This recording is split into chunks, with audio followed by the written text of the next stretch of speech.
Hello, I'm Rain. Welcome or welcome back. Here's to the first voiceover on a video.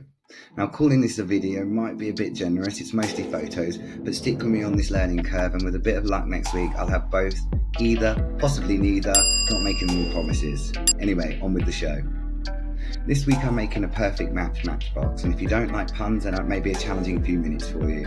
I started with a long, large stick matchbox, opened up the outer sleeve and covered it in red velvet for that luxury look, because nothing says opulence like a fancy schmancy matchbox. Red paper or card work too, if velvet feels, I don't know, too emotionally excessive.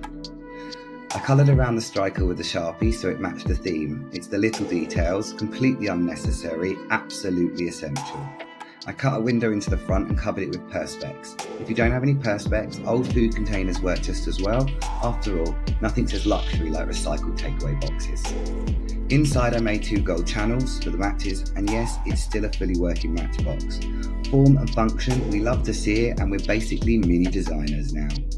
Everything here is held together with double-sided tape, which is either very clever or deeply concerning. Anyway, moving on. The electronics. I wanted the window to light up, but I didn't want to see any wires because exposed electronics ruin the illusion and my mood. I tried a paperclip switch, but the proper switch looked cleaner, so I went with that and held it in place using foam board. The LED switch live at the top and the batteries hidden at the bottom like a tiny little electrical secret, out of sight, out of mind. There's a simple circuit diagram here if you want to pause, and if using a soldering iron isn't the thing, no tools, no fuss, everything can literally be held together with tape. Hey, if it works, no matter how sketchy it is. Next I used gold leaf on the perfect match for the display window, which is the moment this officially stopped being a matchbox and becomes a tiny little display case. Once that was done, I hid the rest of the wires with some more gold card and added velvet to the back window because the gold match in the centre window needs all the attention and a beautiful backdrop. Onto the front of the box now. I kept it simple with gold card lettering with the black embossing powder to make it pop. Minimalism, but still very fancy. Everything's stuck back together, neatly, invisibly, and I even lined the inside with more red velvet so you don't see bare cardboard when it opens. We do have standards, they may be low ones, but we still have standards.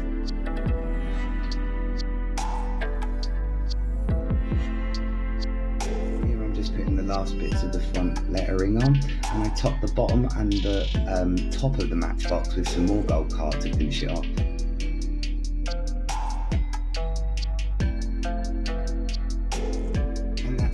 An unnecessarily complicated but beautifully luxurious, fully working matchbox with LED viewing window.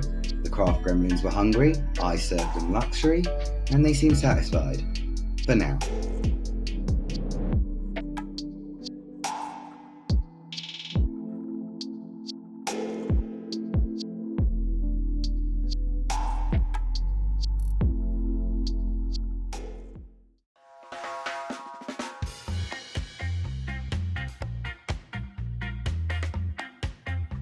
Thank you for watching. Please like and subscribe. I'm still learning, still experimenting, and very much making this up as I go along. Your likes and subscriptions tell me I'm on the right track. So that's it for this week. Remember to take care of yourself by taking care of your crafts. Hope to catch you here again soon. Bye for now.